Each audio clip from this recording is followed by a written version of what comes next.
எதிரியானவன் உங்களுக்கு தெரியும் இல்லையா, எந்த அளவுக்கு உங்ககிட்ட இருந்தா மோதலுக்கு தயாரா இருப்பாங்க. மோதுற அளவுக்கு பலம் வாய்ந்தவங்களா ஒண்ணுமே இல்ல, ஓட்டச்சட்டி தான் இருக்கு அவங்ககிட்ட. அப்புறம் அவன் இருக்கு ஏங்க வாய், அதான் சொல்ற வாய் பேச்சு இல்ல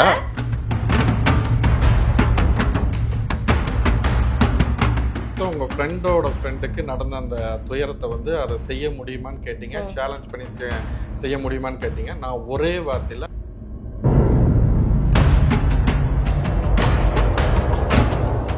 நல்லா ஒரு விஷயத்த புரிஞ்சுக்குங்க. நான் யாருக்கிட்டையும் நீங்க இப்ப நான் பேசுறதெல்லாம் அனைத்து வந்து என்னோட தேவைக்கோ இல்ல எனக்கு பணம் கொடுக்கலாம் நான் பேசல. பணம்ன்ற ஒரு மேட்டர் வந்து அந்த பொண்ணால இப்போ இன்வெஸ்ட் பண்ண முடியாது. நீங்க அவளுக்கு பண்ணீங்கன்னா இது ஒரு சாட்சியா அந்த பணத்தையும்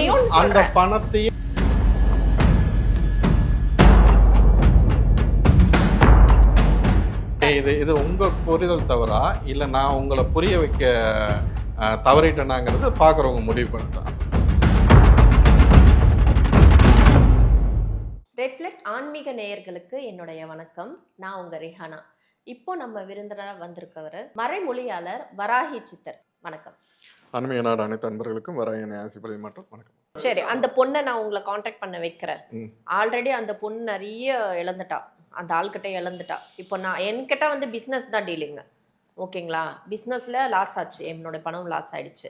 சொன்னது ஒன்று, பண்ணது ஒன்று, மீடியாவில் ஒரு விஷயம் வந்து தப்பாக வந்து என்னை அவதூறாக பேசினது ஒன்று, அது வேற. ஓ, ரிகானா மேடம் இருக்காங்க அப்படின்னாக்கா ரிகானாவுக்கு ஒரு எதிரி இருக்கணும்னா உங்க ஸ்டேட்டஸ்ல இருக்கணும், இல்லை உங்களுக்கு தொழில் போட்டிக்கு உங்களுக்கு தகுந்த அளவுக்கு, அதாவது ஸ்டேட்டஸ்னா பணத்தை மட்டும் விட்டுருங்க. உங்களுக்கு எதிரியானவன் உங்களுக்கு தெரியும் இல்லையா, எந்த அளவுக்கு உங்ககிட்ட இருந்தால் மோதலுக்கு தயாரா இருப்பாங்க, மோதுற அளவுக்கு பலம் வாய்ந்தவங்களா இருப்பாங்க. ஒண்ணுமே இல்லை, ஓட்டச்சட்டி தான் இருக்கு அவங்ககிட்ட. அப்புறம் அவன் வாய், அதான் சொல்ற வாய் பேச்சு இல்ல, அவன்கிட்ட இருக்கிறது பேச்சு வாய் தாங்க. அந்த வாய் இருக்கு, அந்த வாய் பேசக்குள்ள எங்க வேணாலும் பொழிச்சுக்கோன்னு சொல்லுவாங்க இல்லையா, அது மாதிரி அந்த கிரிமினல் வாயிலேயே பேசி ஒவ்வொரு பொண்ணோடைய வாழ்க்கையை சீரழிச்சிருக்கான். அவனோட வேல்யூ என்ன அப்படின்னு கேட்டீங்கன்னா தலை உச்சல இருந்து கால் வரைக்கும் சொல்றேன், அவனோட பேச்சு திறமை மட்டும் இல்ல. நான் சொல்ற அந்த உதாரணங்கிறது என்னன்னா, இப்போ ஒரு சாமானியன் ஒருத்தர்கிட்ட கடை வாங்கினான்னா, இது ஒரு புரிதலுக்காக தான். ஒரு சாமானியன் ஒருத்தர்கிட்ட கடை வாங்கினான்னா ஒரு 10,000 கடை வாங்குவான், அவனோட சாமானியம் அவ்வளவுதான் முடியும். இதே அம்பானி கடை வாங்கினா 10,000 கோடி கடை வாங்குவான். சரியா? இதுதான் இந்த வேல்யூங்கிறது. இது பணத்தை மீன் பண்றது இல்லை, புரிதலுக்காக நான் சொல்றேன். சரிங்களா? தன்னோட எதிரி பலமானவனா இருந்தானா, நீ இப்ப ஒண்ணு இல்லை, இப்ப நீங்க சொல்றீங்க, இப்ப அவரை விட்டுருங்க, ஒரு எதிரி ஒருத்தர் இருக்கா, நம்ம அவங்களுக்கு அவரெல்லாம் சொல்லாதீங்க, அது அந்த அளவு நீங்க இது பலமுறை நீங்க இதுல பேசிருக்கீங்க. வந்திருக்கு. நீங்க ரெண்டு விஷயம் சொன்னீங்க. பாண்டியம்மாவுடைய காசு, அந்த பூக்கு காசுக்கு நான் வந்து பொறுப்பு இல்ல, உங்களுடைய பணத்தை போட்டு நீங்க ஒரு மூலம் கொண்டு போய் அந்த கடவுளுக்கு கொடுத்தாதான் உங்க கர்மா தீரும். அது மாதிரி தான் இது. உங்களுக்கு ஒரு விஷயம்னா அது நீங்க செலவு பண்ணி தான் ஆகணும், வேற வழி இல்லை அப்படின்னு தான் நீங்க சொல்றீங்க. இப்போ அந்த விஷயத்த உங்க ஃப்ரெண்டோட ஃப்ரெண்டுக்கு நடந்த அந்த துயரத்தை வந்து அதை செய்ய முடியுமான்னு கேட்டீங்க, சேலஞ்ச் பண்ணி செய்ய முடியுமான்னு கேட்டீங்க. நான் ஒரே வார்த்தையில அதை முடியும்னு சொல்லிட்டேன். சரிங்களா? அதுல எந்த மாற்றம்னா, அதுல இருந்து ஏற்கனவே முதல் நம்ம பேசும்போதே இன்டர்வியூலயே நீங்க இதை பத்தி நீங்க பேசுறீங்க, அதை பண்ணலாம் அப்படின்னு நான் சொல்லிட்டேன். நான் அதுக்கான முன்னெடுப்புகள் எதுவும் எடுக்கல. நீங்க சொன்னா அதை செய்யறதுக்கு நான் தயார், அதை சேலஞ்ச் பண்ணி முடிக்கிறதுக்கு நான் தயார். அதோட நான் முடிச்சிடறேன். அப்புறம் இந்த பாண்டியம்மாள் விஷயம், இதுக்கு இந்த பணத்துக்கு இதுக்கு நல்லா ஒரு விஷயத்த புரிஞ்சுக்குங்க. நான் யாருக்கிட்டையும் நீங்க இப்ப நான் பேசுறதெல்லாம் அனைத்து வந்து என்னோட தேவைக்கோ இல்லை எனக்கு பணம் கொடுக்கணும் நான் பேசல. இங்க பொதுவா இருக்கிற ஒரு விஷயத்த நீங்க நல்லா யோசிங்க. மற்றவங்ககிட்ட இன்டர்வியூ பண்றதுக்கும் நான் வந்து பொதுவா, அதாவது இந்த விஷயத்தை இவங்க இதை சொல்ல மறந்துட்டாங்க, இல்லை இதில் அவங்களுக்கு சொல்றதுக்கான வாய்ப்பு கிடைக்கல அப்படிங்கிற மாதிரியான விஷயத்தை தான் நான் உங்கள்கிட்ட கன்வே பண்றேன்னா பார்க்குறவங்களுக்கு அது புரியணும். ஏன்னா வந்து நான் பணத்தை கொடுங்க, இல்லை பணம் செலவாகனா நான் என்னோட தேவைக்கோ என்கிட்ட வாங்க பணத்தை கொடுங்கன்னா இது ஒரு இன்வெஸ்ட்மெண்ட், நான் அதுக்காக நான் சொல்ல. இப்போ யாருங்க வந்து இப்போ இன்னைக்கு பொதுவெளியில உட்காந்து உன்னோட பிரச்சனை தீரணும், நீ இப்படி சாமி கும்பிடு, நீ உனக்கான பரிகாரம் இது நீ பண்ணு, உனக்கான மந்திரம் வேணுமா இதை நீ பண்ணுன்ட்டு பொதுவெளியில யார் வந்து எதை சொல்லியிருக்காங்க? இன்னைக்கு 1008 இது கிடைக்குது, எல்லாம் கிடைக்குது. ஆனா எல்லாம் வந்து ஏற்றுக்கிற மாதிரியும் இல்லை செய்யற அளவுக்கோ இல்லை அவங்களுக்கு பலன் கிடைக்கிற அளவுக்கு இருக்கு. நான் என்னோட வராகியோட ஒரு உபாசனா இருந்து நீங்க இதை பண்ணுங்க, உங்களோட வாழ்க்கையில மாற்றம் இருக்குன்னு இதை பண்றாங்க. இப்போ இதை வந்து எல்லாரும் வந்து என்கிட்ட வந்து நீங்க பணத்தை கொடுத்தா இது பண்ணிடுறாங்க. எல்லாத்துக்கும் என்னால முடிஞ்சது, அதாவது பணம் கொடுத்தாலும் பணம் கொடுக்காட்டினாலும் அந்த நான் இது பண்றது கிடையாது. அவங்களுக்கு என்ன என்னால இது பண்ண முடியுமோ அதுக்கு உண்டான நான் பண்ணி கொடுக்குறேன். இப்போ எல்லாரோட இப்போ பொதுவா இருக்கிற கருத்து, என்னன்னா அதுக்காகத்தான் நான் என்னோட பதிலா இருந்தது. அதாவது ஆன்மீகவாதியா இருந்தாலும் சரி, பொதுவா என்ன கேள்வி கேட்கறாங்க, அந்த இப்ப நீங்க கேட்ட கேள்விதான். இதை நீங்க உங்களோட நான் குறையோ ஏதோ சொல்ல. பொதுவா எல்லாரும் என்ன கேட்பாங்க, ஆன்மீகவாதிக்கு எதுக்கு காசு, சாமியாருக்கு எதுக்கு காசு, இல்ல நான் இந்த மாதிரி மந்திரவாதிகளுக்கு எதுக்கு காசு, நீங்க தான் பொது சேவைக்கு மாட்டேன். எல்லாத்துக்குமே இங்க பொதுவா என்ன ஒரு விஷயம், எதை செய்யணும்னாலும் இங்க பணங்கிற ஒரு விஷயம் தேவைப்படுது. அதைத்தான் அதுக்கு உண்டான செலவைத்தான் பத்தி பேசுனது, அதைத்தான் செய்யறதுக்கு உண்டான நமக்கு அந்த காரணிங்கிறது ரொம்ப முக்கியங்கிறத தான் நான் சொன்னேன். என்னோட தேவைக்கு எனக்கு நீங்க கொடுங்க, நான் அது இருந்தா தான் நான் பண்ணுவேன், இல்ல அது இருந்தா தான் பாண்டியம்மாக்கு நான் பூ வாங்குவேன் அப்படின்னு நான் அந்த ஒரு வாதத்துக்குள்ள நான் வரல. இந்த இடத்துல நீங்க இருக்கீங்க, பேசுறீங்க, ஒருத்தருக்கு நீங்க ஒரு விஷயம் பண்றீங்க, அது ரிசல்ட் வந்துருச்சு, 100ல 200% நம்பிக்கை கொடுத்துட்டீங்க, அவங்கள சுத்தி இருக்குங்க அத்தனை பேரை உங்களை ரெஃபர் பண்றாங்க, ரைட்டா? ஆமா, இப்படிதான் போகும். இப்போ இந்த இடத்துல நீங்க பேசுறீங்க, மக்கள் உங்களை பாக்குறாங்க, மக்கள் ஏன் உங்களை நம்பணும்? அந்த இடத்துல மக்களுக்கு எந்த நம்பிக்கை? நான் சொல்லிட்டேன், அந்த வேலையை நான் செஞ்சு தரேன், பண்ணி தரேன்னு சொல்லிட்டேன், அதை முடிக்கிறேன். நான் அதை சொல்லியாச்சு. நீங்க அதுக்குள்ளேயே சுத்திக்கிட்டே இருக்கீங்க. நான் அந்த வேலையை நான் பண்ணி தரேன்னு சொல்லிட்டேன். நீங்க இப்ப இது ஒரு இன்வெஸ்ட்மெண்ட், நீங்க இப்ப இங்க இருக்கிறதே நீங்க எதுக்காக இங்க பேசுறீங்க, உங்கள்ட்ட ஒரு சக்தி. நான் முதல்ல நீங்க இல்லங்க, நீங்க பண்ணி தரீங்க, நானும் அந்த விஷயம் முடிஞ்சது மேடம். அந்த பணம்ன்ற ஒரு மேட்டர் அந்த பொண்ணால இப்போ இன்வெஸ்ட் பண்ண முடியாது, நீங்க அவளுக்கு பண்ணீங்கன்னா இது ஒரு சாட்சியா அந்த பணத்தையும் நான் எதிர்பார்க்கல, நான் சொல்லிட்டேன். புரியுதுங்களா? நீங்க அத சொல்லிருந்தா நான் இந்த கேள்வி மேடம் அதத்தான் அந்த பாண்டியம்மா பூக்கு யார் கொடுப்பா, அது நான் கொடுக்கணும் அவசியம் இல்ல. நான் சொன்னதே நான் பொதுவான கருத்து தான் நான் பேசியிருக்கேன். பொதுவா இப்போ ஒருத்தர் தேடி வராங்க அப்படின்னாக்கா ஒரு வேலை செய்யறதுக்கு இது பொதுவா இருக்கிற கருத்தை தான் நான் பேசியிருக்கேன். உங்க ஃப்ரெண்டோட வேலையை நான் பண்ணி தரேன்னு சொல்லிட்டேன். அதுக்கான அந்த அவங்க அந்த செலவு நான் இது இயல்பா நான் இருக்கிற விஷயத்த இப்ப நீங்க தர்க்கம் பண்றீங்க இல்லையா, இது இயல்பா இருக்கிறதா, எல்லாருக்கும் இருக்கிற ஒரு விஷயத்தை தான் நான் பேசியிருக்கேன். இப்ப என் சார்ந்து நான் பேச கிடையாது, சரிங்களா?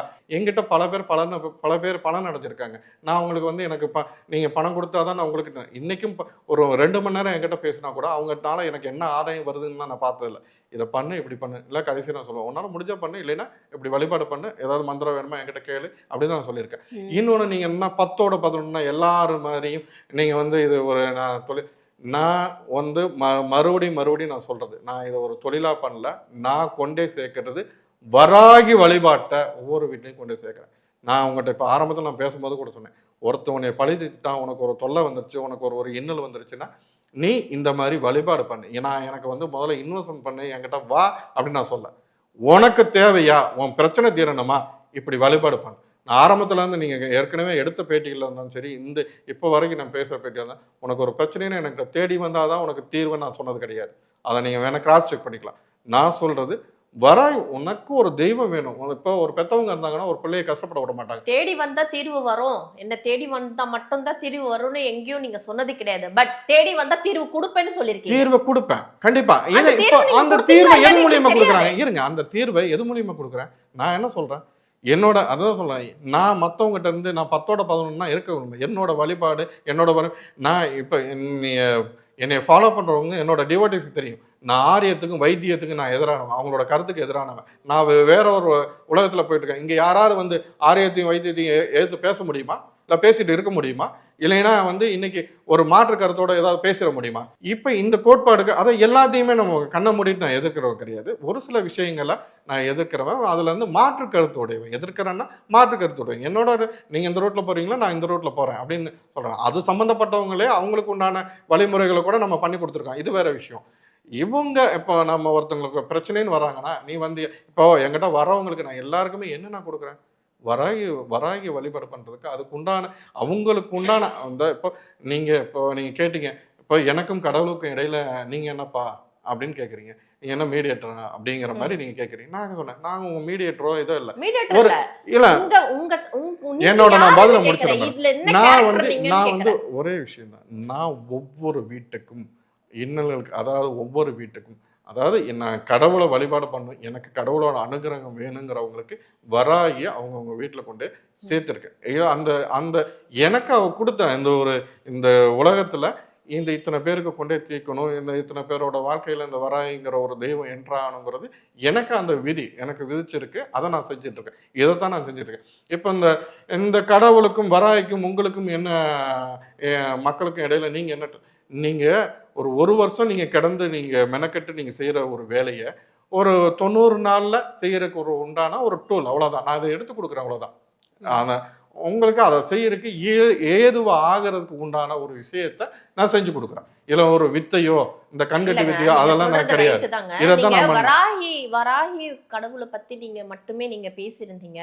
இந்த ஊர்ல இந்த வராகி இருக்காங்க, அந்த ஊர்ல அந்த இருக்கு, இந்த ஊர்ல இருக்கு, நீங்க போங்க அப்படின்னு சொல்லி அதோட நீங்க முடிச்சிருந்தீங்க. நான் எந்த ஊர்ல இருக்க வராகிக்கு போங்க, எந்த ஊர்ல போய் வராகியை கும்பிடுங்கன்னு சொல்ல. ஒவ்வொரு வீட்லயும் உன்னோட பூஜை லாஸ்ட்ல நான் அந்த வராகியை வச்சு வழிபாடு பண்ணுங்கன்னு நான் சொல்றேன். போட்டோ வச்சு விளக்கேத்துங்க அப்படின்ற மாதிரி அந்த அறிவுரையோட நீங்க நிப்பாட்டி இருந்தீங்கன்னா ஓகே, அதோட நீங்க நிப்பாட்டல. இங்க யார்கிட்டயும் நீங்க போய் எதுவுமே ஆகாத பட்சத்துல, எதுவுமே நடக்காத பட்சத்துல, முடியவே முடியாதுன்ற சூழ்நிலையில நீங்க என்கிட்ட வாங்க, ஒரு தீர்வு நான் தருவேன் அப்படின்னு சொல்லும் போது நீங்க யார்? கேள்வி இருக்குல்ல. இது உங்க புரிதல் தவறா இல்ல நான் உங்களை புரிய வைக்க தவறிட்டேனாங்கிறது பாக்குறவங்க முடிவு பண்ணிட்டேன். அது உங்களோட புரிதல் தவறா இல்ல என்ன புரிய வைக்க. நான் மறுபடியும் நான் சொல்றதே இந்த இதுக்குள்ளேயே நம்ம சுத்திட்டு இருக்கோம். ஒரே விஷயம் தான். ஒரு விஷயத்த நான் என்ன சொல்றேன் அப்படின்னாக்கா, நீங்க யாருக்கிட்டையும் முடியல அப்புறமா என்கிட்ட வாங்க நான் சொல்றேன்னா, நல்லா ஒரு விஷயத்த புரிஞ்சுக்குங்க. அதுக்கு முன்னாடி நீ சாமியை கும்பிடு, தூபதெய்வம் போடு, இது இத்தனையும் பண்ணு, இத்தனை விஷயத்தையும் நீ செய்யும் நான் சொல்றேன். அதுக்கு என்ன வேணுமோ, என்ன சப்போர்ட் வேணுமோ, மந்திரமா இருந்தாலும் சரி, எந்திரமா, அத்தனையும் நான் தரேன். இத்தனையும் நான் கொடுக்குறேன். இது மூலியமா இது இத்தனையும் செஞ்சு இல்ல பல பேர்கிட்ட போய் அவங்க இதெல்லாம் நான் பார்த்த சாமி எதுவும் முடியல சாமி. இன்னொரு சில பேர்லாம் இப்போ எமர்ஜென்சில ஐசியூல இருக்கிறவனுக்கு நீங்க என்ன பண்ணுங்க, எமர்ஜென்சி ஐசியூல சேர்க்கணும்னா அப்ப அவனுக்கான இது அந்த அளவுக்கு இருக்கும். நீங்க இப்போ ஒரு ரிகானா மேடம்க்கு ஒரு அடிப்படாதனால நீங்க இல்ல நான் பொதுவா நான் சொல்றேன், நான் சொல்ற அடிங்கிறது வேற. இப்போ அடி அது சொல்லுங்க. அடிப்படை இல்ல மாந்திரிகத்துல நான் சொல்லுவேன். இப்போ அவங்க சில ஒவ்வொருத்தரோட வலியும் வேதனையும் ஒவ்வொரு மாதிரி இருக்கும். இப்போ அந்த முடியவே இல்லை, என்னால முடியவே இல்லை. இப்போ பல பேர் பல விஷயங்கள் செஞ்சிருப்பாங்க. நான் இந்த தீபம் போட்டேங்க, எனக்கு நடக்குது. அப்போ அந்த வீட்டுல நான் இந்த இப்போ சொன்னேன் இல்லையா, நான் இப்போ நீங்க வேணா சேலஞ்சுக்கு வாங்க, நான் அந்த பொருளை வைக்கிறேன்ட்டு, அந்த மாதிரி அது சம்மந்தப்பட்டு ஏதாவது அவங்க வீட்டில் ஒன்று இருந்திருக்கலாம். இப்போ ஒன்றும் இல்லை, இப்போ ஒருத்தவங்க கோயிலுக்கு வராங்க, கோயிலுக்கு வந்தோடனே நல்லா இருக்குது, வீட்டுக்கு போனால் மறுபடியும் பிரச்சனையா இருக்குன்னா அப்போ அந்த இடத்துல சுத்தம் பண்ணுங்க, அந்த இடத்த சுத்தி பண்ணுங்க. இல்லை அந்த இடத்துல இருக்கிற பிரச்சனையை நீக்கிறதுக்கு என்ன வழியோ அதை பார்க்கணும். இப்போ அதை சரி செய்யாம என்கிட்ட பிரச்சனை இருக்கு, உங்களால முடியலைன்னா இத்தனை வேலையை நான் பண்ண சொல்லியிருக்கேன், இத்தனையும் நீங்க செய்யுங்க. முடியாத பட்சத்துல எல்லாருக்கும் அப்போ எல்லாருமே இங்க டாக்டர் ஆயிட முடியாது. அப்போ அந்த நேரத்துல நம்ம மருத்துவமனைக்கு நம்ம போய் தான் தெரியும். அந்த ஸ்டேஜ்ல தான் அதுக்கு உண்டான தீர்வை நம்ம தரமோ ஒழிய, நான் அதுக்கு முன்னாடியே அது பல பேருக்கு நீங்க விளக்கேற்றி சாமி கும்பிட்டாவே தூவதெய்வம் நான் சொல்ற முறையில நீங்க போட்டாவே உன் பிரச்சனை தீர்ந்து போச்சே, அதுக்கு மேல எங்க பிரச்சனை வரப்போகுது? நம்ம அது முடியல. இப்ப எல்லாருக்குமே 100 பேர் 100 எதுக்கு உங்ககிட்ட வரணும்? எல்லாரையும் பிரச்சனையை தீர்க்கறதுக்கு தான் ஒரு வழிபாட்டை தானே சொல்றோம். எல்லாத்தையும் பிரச்சனையை தீர்க்கறதுக்கு தானே ஒரு வழிபாட்டு முறையை நான் சொல்றேன். அதுலயும் இப்ப 100 பேர் இருக்காங்கன்னா 90 பேருக்கு எல்லாம் சரியாகுது. 10 பேருக்கு அந்த 10 பேரோட பிரச்சனைங்கிறது தலைவிரித்தாடுது ரொம்ப எல்லையில்லா நிலைமையில இருக்கும் போதுதான் அதுக்கு உண்டான தீர்வுங்கிறது. மாந்திரிகத்தால பாதிக்கப்பட்டிருந்தாக்கா அதுக்கு கழிப்பு பூஜையோ இல்ல வெட்டி முறிப்புங்கிற பூஜையோ அங்க தேவைப்படுது. அது இருந்தா தான் அதுக்கப்புறம் அவனோட எந்திரிச்சு நடக்க முடியும். இல்லைன்னா அடுத்தது அவன் ஓட முடியும், அவனோட தொழிலை பார்க்க முடியும். எதை தொட்டாலும் தடையா இருக்குது, இல்லை என்னை சுற்றி ஏதோ பயமா இருக்குது, இல்லை நான் ஏதோ என்னை யாரோ கண்ட்ரோல் பண்ற மாதிரி எனக்கு ஏதோ ஒரு ஃபீல் இருந்துகிட்டே இருக்குது, இல்லை நான் தற்கொலை பண்ணிக்கலாங்கிற எண்ணம் இருந்துகிட்டே இருக்கு, எனக்கு உடம்பு அடிக்கடி நோய்வாய்ப்பட்ட போன மாதிரி ஒரு ஃபீலுக்கு மருத்துவமனைக்கு போனாக்க என்னால் நல்லா இருக்கேன், நீங்க வீட்டுக்கு வந்தாக்க நான் அப்படியானா அப்போ அதுக்கான காரணம் என்ன, அதை என்ன நம்ம தீக்கிறதுக்கு என்ன வழியோ அப்போ அதுக்குத்தான் இந்த ஃபைனல் இதே தவிர நீங்க சொல்ற மாதிரி மற்ற இதுக்கெல்லாம் நான் ஆள் கிடையாது. அந்த 10-11 மாந்திரிகர் போர்வையில நானும் கிடையாது. இல்ல நான் மத்தவங்களை பத்தி கேட்கலங்க. ஃபைனலா இந்த பூஜை பண்ணா ஃபைனலா வர அந்த முத்தி போன ஸ்டேஜ் பிரச்சனைகள் உச்சத்துல போகும்போது என்கிட்ட வந்தீங்கன்னா இந்த பூஜை பண்ணா அதுக்கு ஒரு முடிவா இருக்கும் தானே நீங்க சொல்றீங்க? முடிவா இருக்கும், அவ்வளவுதான். உங்களால அது முடியும்ன்றது மாதிரி அந்த பூஜை என்னால பண்ண முடியும், வராகி எனக்கு அந்த வரம் கொடுத்துருக்காங்க, அந்த சக்தி இருக்குன்னு தானே சொல்ல வரீங்க? கண்டிப்பா. நீங்க அதை எப்படி எடுத்துக்கிட்டாலும் சரி. இல்ல நீங்க எப்படி சொல்றீங்க? நான் இப்போ இதுக்கு உண்டான தீர்வு கடைசியில முடியல அப்படின்னாக்கா வாங்க, அதுக்கு உண்டான தீர்வு கிடைக்கும் நான் சொல்ல. வாங்கன்னா நீங்க வாங்க என்கிட்ட இது பண்ணிக்க. ஏன் உங்க அக்கம் பக்கத்துல கூட இருக்கலாம், ஏன் இங்க ஒரு கோயில்ல கூட ஒரு பூசாரி அங்க உங்க இடத்துலயே இருக்கலாம், அதெல்லாம் இருக்காங்க. நான் எல்லாருமே என்கிட்ட வாங்கன்னு நான் சொல்ல. இது புரிதலா, நம்பிக்கையா, இல்ல நீங்க உங்ககிட்ட சக்தி இருக்கு அப்படின்னு நாங்க எல்லாம் நம்புறதா? நீங்க கேட்ட கேள்வியில பதில் இருக்கு. நீங்க கேட்ட இதுல எல்லாமே வந்து இது எல்லாமே அதுக்குள்ள நடந்து இருக்கு. ஒரு கடவுள் நம்பிக்கைங்கிறது அது ஒரு விஷயத்தை நம்பணும். அது மதம் சார்ந்ததா கடவுளை நம்புறோம். நீங்க கேட்ட கேள்வியிலேயே கடவுளை 3 நம்புறோம். இருக்கு. கடவுளை இங்க யாரும் நம்பல. இல்ல சில பேர் நீங்க நம்பாதவங்க கேட்டீங்களே அவங்களோட இஷ்டம். லாஸ்டா 3 விஷயம் சொன்னீங்க இல்லையா? இந்த 3மே இது 3ம் இருந்தா தான் ஒருத்தரை நம்பி வருவாங்க. இல்லைன்னா யாரும் அந்த நம்பி வர்றதுக்கு எக்ஸ்பீரியன்ஸ் ஆகணும்னு தான் நான் சொல்றேன். இப்போ உங்களை நம்பி நாங்க வரோம்னா மக்கள் இந்த விவாதத்துக்கு அப்புறமா ஒவ்வொரு இன்டர்வியூ ஒவ்வொரு காணொலியும் பார்த்துட்டு சர்ச் பண்ணும்போது வராகி இது சர்ச் பண்ண நீங்க வரீங்க. ஓகேங்களா? கடவுள் பத்தி பாட்டு போய் கேட்கலாம், கடவுள் பத்தி தரிசனங்கள் பார்க்கலாம், அது அவங்களோட அற்புதமான விஷயங்கள் பார்க்கலாம் அப்படின்னு வராகியை சர்ச் பண்ண நீங்க வரீங்க. ஓகேங்களா? அப்போ உங்களை நம்பி வரணும் அப்படின்னு ஒரு எண்ணம் உருவாகிறதுக்கான ஒரு ஒரு விஷயம் நீங்க பண்ணி கொடுக்கணும் இல்லையா? அது எக்ஸ்பீரியன்ஸ் ஆனவங்களால மட்டும்தான் கொடுக்க முடியும் அந்த நம்பிக்கையை நான் சொல்றேன். அந்த எக்ஸ்பீரியன்ஸ் தான் நான் கேட்டேன். நீங்க அதுக்கும் பதில் சொல்லிட்டீங்க. ஒரு ரூபாய் செலவு இல்லாம உங்களுடைய ஃப்ரெண்டுக்கு நான் அந்த ஹெல்ப் பண்ணுவேன். 48 நாள்ல அந்த விஷயம் நடந்து முடியும். அவங்க என்ன எதிர்பார்த்தாங்களோ அவங்களால பாதிக்கப்பட்ட அந்த மிருகத்துக்கு நான் தண்டனை கொடுக்க முடியும். வராய் எனக்கு இந்த சக்தி கொடுத்துருக்காங்கன்னு நீங்க சொல்லியிருக்கீங்க இல்லையா? அத இன்னையோட 48 நாள் இருக்கு. நான் இந்த 49வது நாள் நான் என்னுடைய டேட் ஃப்ரீ பண்ணி இதே இடத்துல நான் உட்காந்து கேள்வி கேட்பேன். அந்த மிருகத்துக்கு என்ன ஆச்சு ஆகல அப்படின்றத. இன்னைக்கே நான் அந்த நம்பரை நான் ஷேர் பண்றேன். அந்த பொண்ணோட நம்பர் நான் கொடுக்குறேன். நீங்க பேசுங்க. பேசி 49வது நாள் நான் அன்னைக்கு நான் உட்காருவேன். இந்த மக்களுக்கு நான் உங்களுடைய விஷயத்த உங்களுடைய சக்தியை நீங்க சொல்ல வேண்டாம், நான் சொல்றேன் என்ன நடந்துச்சுன்ட்டு. நான் பொதுவாகவே ஒரு கருத்தை சொல்லுவேன். பொதுவான என்னன்னா, வராகிய கும்பிடுறவன் யாரா இருந்தாலும் ஆத்மாத்மா ஒழுக்கத்தோட வராகிட்ட சரணாகதி ஆகிறவன் யாரா இருந்தாலும் அவங்கிட்ட வம்பு வச்சுக்காத அப்படின்னு தான் நான் சொல்லுவேன். ஏன் அந்த வார்த்தையை நான் சொல்றேன் அப்படின்னாக்கா, வராகிய ஒரு ஆத்மாத்தமா யார் ஒருத்தர் கும்பிடுறாங்களோ அவங்ககிட்ட சரணாகதி ஆகுறாங்களோ அவங்களுக்கு யாராவது கேடு இழிக்கணும், இல்லை கெட்டு பார்க்கணும், இல்லை தொட்டு பார்க்கணும், அவங்களுக்கு கெடுத்து பார்க்கணும் ஒருத்தன் நினைச்சானா அவனுக்கான அழிவுங்கிறது நீங்க கண்கூட பார்க்கலாம். இதை பொதுவாகவே இது இருக்கிறது. நான் இப்போ என்கிட்ட அதான் ஒரு அல்டிமேட் சுப்பீரியர் பவர்னு இல்லை, பொதுவாகவே நான் எல்லாருக்கும் நான் சொல்றது, எதிரிங்கிறவன் நல்லா புரிஞ்சுக்க. வராகிய ஒருத்தன் கும்பிட்றாங்க. இது கூட இடையில கூட ஒரு கமெண்ட் போட்டுட்டு ஒரு தவறா ஒரு வார்த்தையை பேசி கூட ஒருத்தர் நமக்கு நம்ம ஸ்டாஃபுக்கு மெசேஜ் அனுப்பியிருந்தாப்புல.